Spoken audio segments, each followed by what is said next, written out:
நண்பர்கள் அனைவருக்கும் வணக்கம். ஐபிஎல் மேட்சோட ரிவ்யூ பத்தி பார்க்கலாம். இந்த வீடியோல ஆர்சிபி வெர்சஸ் ஆர்ஆர் இந்த மேட்சை பத்தின ரிவ்யூ தான் பார்க்க போறோம். ஆர்சிபி அதாவது எல்லா டீமுக்கும் ஹோம் கிரவுண்ட் அப்படின்றது ரொம்பவே அதிர்ஷ்டமா இருக்கும்.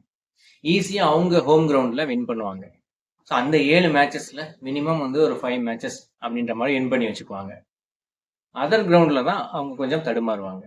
ஸோ இப்படிதான் நிறைய டீம்ஸோட ஹிஸ்டரி இருக்கும். ஆனா பெங்களூரை பொறுத்த வரைக்கும் ஹோம் கிரவுண்டு தான் அவங்களுக்கு மிகப்பெரிய பயத்தை கொடுக்கும் அப்படின்றது நம்ம ரொம்ப நாளா பார்த்துட்டு வரோம். அவங்களோட ஹோம் கிரவுண்டில் அவங்களோட பெர்ஃபார்மன்ஸ் நல்லா இருக்கும், பட் அது வின் பண்ற அளவுக்கு இருக்காது. அப்படிதான் இருக்கும். ஸோ 200 ரன் அடிப்பாங்க, ஆனால் அது சின்ன கிரவுண்ட் அப்படின்றதுனால ஈஸியாக சேஸ் பண்ணிடுவாங்க. ஸோ அவங்க சேஸ் பண்ணும்போதும் ஏதோ சம்டைம்ஸ் மிஸ் ஆகி சேஸ் பண்ண முடியாமல் போயிடுவாங்க. ஸோ இது ரொம்ப நாளாவே தொடர்ந்துகிட்டே இருக்கு. அது இந்த சீசன்லயும் அதிக அளவு தொடர்ந்தது அப்படின்னு சொல்லலாம். அந்த ஒரு நெகட்டிவான ரிசல்ட்டுக்கு முற்றுப்புள்ளி வச்சிருக்காங்க ஆர்சிபி அணி. ஆமாங்க, சின்னச்சாமியில் முகைமலை. முகைமலை அப்படின்னா என்னன்னா அதை பத்தி நான் பின்னாடி சொல்றேன். ஸோ அதுக்காக இந்த வீடியோ ஸ்கிப் பண்ணாம பாருங்க. ஸோ டாஸ் வின் பண்ணாங்க ராஜஸ்தான் ராயல்ஸ்.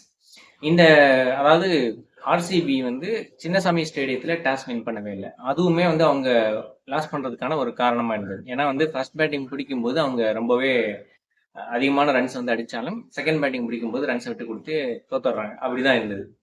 ஸோ இந்த மேட்சும் அப்படிதான் இருக்குமோ அப்படின்ற மாதிரி தான் டாஸை ஆர்ஆர் வின் பண்ணோன்னே எல்லாருமே நினைச்சிருப்பாங்க. ஆனால் ரிசல்ட் அதுக்கு நேர்மாறாக இருந்தது. ஸோ சூப்பராக ஆடினாங்க ஆர்சிபி அணி. 205 ரன்கள் அடிச்சாங்க. ஒரு ஃபர்ஸ்ட் விக்கெட் பார்ட்னர்ஷிப்பே ரொம்ப சூப்பரான ஒரு பார்ட்னர்ஷிப். ஃபர்ஸ்ட் விக்கெட் பார்ட்னர்ஷிப்பே 61 runs. So Phil Salt and Kohli இவங்க 2 பேருமே ரொம்ப சூப்பராக ஆரம்பிச்சாங்க. விராட் கோலி அவர் எப்பவுமே ஒரு ரன் மிஷின் தான். அந்த ரன் மிஷினை எப்படி கட்டுப்படுத்த நிறுத்துறது அப்படின்றது தான் தெரியல. ஏன்னா அவரோட கேரியர் கிராஃப்ன்றது ரொம்ப பீக்ல போயிட்டு இருந்தது. 2009 அவர் இன்ட்ரடியூஸ் ஆயிட்டாலும் 2011க்கு அப்புறம் தான் அவரோட கேரியர் கிராஃப்ன்றது உயர்ந்துச்சு. அதுக்கப்புறம் பீக்லேயே போயிட்டு இருந்தது. 2017, 18, 19 வரைக்கும் பீக்ல இருந்தது. அதுக்கப்புறம் ஆஃப்டர் கொரோனா அவரோட கேரியர் ரொம்பவே டவுன் ஆயிடுச்சுன்னு சொல்லலாம். அப்படியே டவுன் ஆகி ஃபால் ஆகி ரொம்ப ஒரு பிலோ ஆவரேஜ் பர்ஃபார்மன்ஸை கொடுக்க ஆரம்பிச்சிட்டாரு. நிறைய டெஸ்ட் மேட்சஸ்ல இந்த மாதிரி சம் பர்ஃபார்மன்ஸ் சில நேரம் நல்லா இருக்கும். அந்த மாதிரி தான் அவரோட பர்ஃபார்மன்ஸ் இருந்தது. இப்போ அவரோட கேரியர் கிராஃப் அப்படியே பீக்ல இருக்கு அப்படின்னு சொல்லலாம். அதுலயும் முக்கியமா எப்பவுமே ஐபிஎல்ல அவர் சிறப்பாக விளையாண்டுவார். இன்டர்நேஷனல் மேட்சஸ்ல அவர் கொஞ்சம் சொதப்பினாரு அப்படின்னாலும் ஐபிஎல் மேட்சஸ்ல வருஷம் மினிமம் 300 ரன்ஸ் குறையாம அடிக்கவே மாட்டாரு. அந்த மாதிரியான ஒரு பர்ஃபார்மன்ஸ் தான் கொடுப்பாரு. இந்த தடவையும் அதை தொடர்ந்து வழங்கிக்கிட்டே இருக்காரு. அவர் மட்டும்தான் போராடிக்கிட்டே இருக்காரு. அவருக்காக தான் நிறைய பேர் கப் வின் பண்ணணும் அப்படின்ற மாதிரி நினைக்கிறாங்க. ஸோ இந்த சீசன்லயும் அவரோட ரன் வேட்டைன்றது தொடருது. இது கண்டிப்பா பீக்ல தான் போய் நிற்கும். அவரோட கேரியர் எண்டுன்றது இதே பீக்ல அப்படியே நூல் பிடிச்ச மாதிரி போயிட்டு 2027 வேர்ல்டு கப்பையும் வின் பண்ணி கொடுத்துட்டு தான் அவர் ரிட்டையர்ட் ஆவார் அப்படின்ற மாதிரி தான் நான் நம்புறேன். அப்படிதான் அவரோட ஃபார்ம்ன்றது இருக்கு. அவரோட ஃபிட்னஸும் அந்த அளவுக்கு சூப்பரா இருக்கு. அதை இந்த மேட்ச்லயும் தொடர்ந்தாரு. 42 பால்ல 70 ரன்கள் அடிச்சிருக்கிறாரு. அதுக்கப்புறம் தேவதத் படிக்கல் அவர் ஆர்சிபில தான் ஃபர்ஸ்ட் ஸ்டார்ட் பண்ணாரு. அப்ப ஃபர்ஸ்ட் சீசன்ல ஸ்டார்ட் பண்ண ஃபர்ஸ்ட் சீசன்ல ரொம்ப சூப்பராகவே ஆடி இருந்தாரு. அதுக்கப்புறம் அவர் ஐபிஎல்ல மிகப்பெரிய அளவுக்கு ஒரு பெரிய பெர்ஃபார்மன்ஸ்லாம் கொடுக்கல. அப்புறம் ராஜஸ்தான் ராயல்ஸ்லாம் போனாரு, பட் அந்த அளவுக்கு பெரிய பெர்ஃபார்மன்ஸ் கொடுக்கல. இப்போ ஆர்சிபிக்கு வந்ததுக்கு அப்புறம் அவரோட T20 பேட்டிங்ன்றது ரொம்பவே சூப்பரா முன்னேறி இருக்குன்னு சொல்லலாம். 27 பால் 50. ஸோ லாஸ்ட் 2 மேட்சஸா ரொம்ப ஃபேண்டாஸ்டிக்கா பெர்ஃபார்ம் பண்ணியிருக்காரு தேவதத் படிக்கல். இந்த சீரீஸ் ஃபுல்லாவே ரொம்ப சூப்பரான பெர்ஃபார்மன்ஸ் கொடுத்துருக்காருன்னு சொல்லலாம். 205 ரன்கள் அடிச்சாங்க. Tim David and Jitesh Sharma இவங்களும் ரொம்ப சூப்பரான ஒரு கான்ட்ரிபியூஷன் கொடுத்துட்டு இருக்காங்க. குறிப்பா டிம் டேவிட் எப்படி மும்பை இந்தியன்ஸ்க்கு பொல்லாட ஒரு ரன்களை கொடுத்தாரோ, அதாவது ரன்கள் அடிச்சு கொடுத்தாரோ அந்த மாதிரி இவர் அடிச்சு கொடுக்குறாரு. ஸோ மும்பை இந்தியன்ஸுக்கு தான் இந்த மாதிரி பெர்ஃபார்மன்ஸ் பண்ணலை.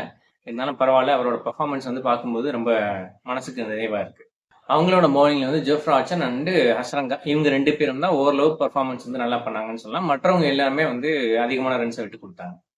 ஸோ 205 ரன்கள் இது சின்னசாமி ஸ்டேடியத்தில் 205 ரன்கள்ன்றது எளிதாக எட்டக்கூடிய ஒரு இலக்கு தான்.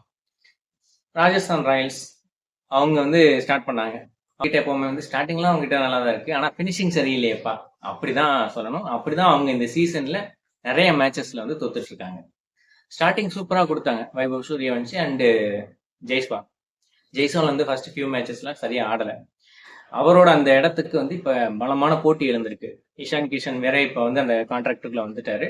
ஸோ அவரும் வந்து ஃபர்ஸ்ட் மேட்ச்ல வந்து 100 அடிச்சாரு. அதுக்கப்புறம் வந்து தடுமாறுறாருனாலும் மறுபடியும் கம்பேக் கொடுத்துட்டா இவருக்கு சிக்கலாயிடும். அபிஷேக் சர்மா ரொம்ப சூப்பரா ஆடிட்டு இருக்காரு. ஸோ இந்த மாதிரி டஃப் காம்படிஷன் அவருக்கு இருக்கு. அதனாலேயே அவர் வந்து கண்டிப்பா நல்லா விளையாண்டு ஆகணும் அப்படின்ற மாதிரியான ஒரு அழுத்தம். ஏன்னா சாம்பியன்ஸ் டிராஃபில ஸ்குவாட்ல எடுத்துட்டு அதுக்கப்புறம் வந்து நீக்கிட்டாங்க. ஸோ அதுவே வந்து கொஞ்சம் நெகட்டிவா அவருக்கு போயிடுச்சு. ஸோ சூப்பரா ஆட வேண்டிய ஒரு சுச்சுவேஷன், அந்த ப்ரெஷர் வந்து அவருக்கு இருந்தது. அதை வந்து நல்லா டெலிவர் பண்ணியிருக்காரு. ரொம்ப சூப்பரா ஆடி இருந்தார். 19 பாலுக்கு 49 ஒரு சூப்பரான ஃபயர் இன்னிங்ஸ்ன்னு சொல்லலாம்.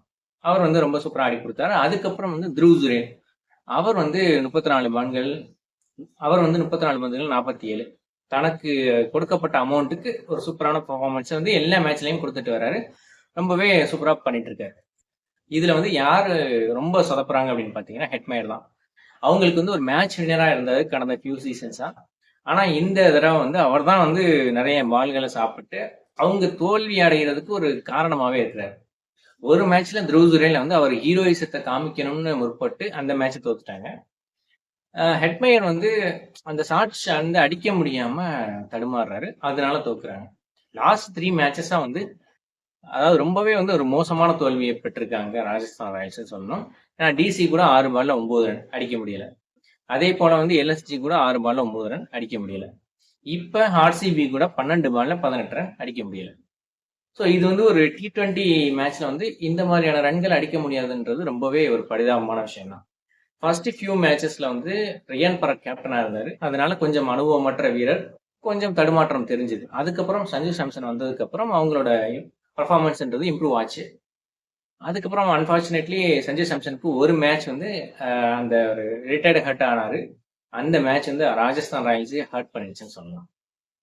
அதுக்கப்புறம் மறுபடியும் வந்து அவருக்கு காயம் தொடர்றதுனால ரியான் பராக்கே கேப்டனா இருக்காரு. நல்லா தான் பெர்ஃபார்ம் பண்றாங்க. ஆனா கடைசி அந்த ஃபியூ ஹவர்ஸ்ல ப்ரெஷர்னால அவுட் ஆயிடுறாங்களா இல்ல என்ன ஒரு மிஸ்டேக்ன்றது தெரியல. சின்னசாமியில் முகைமலை.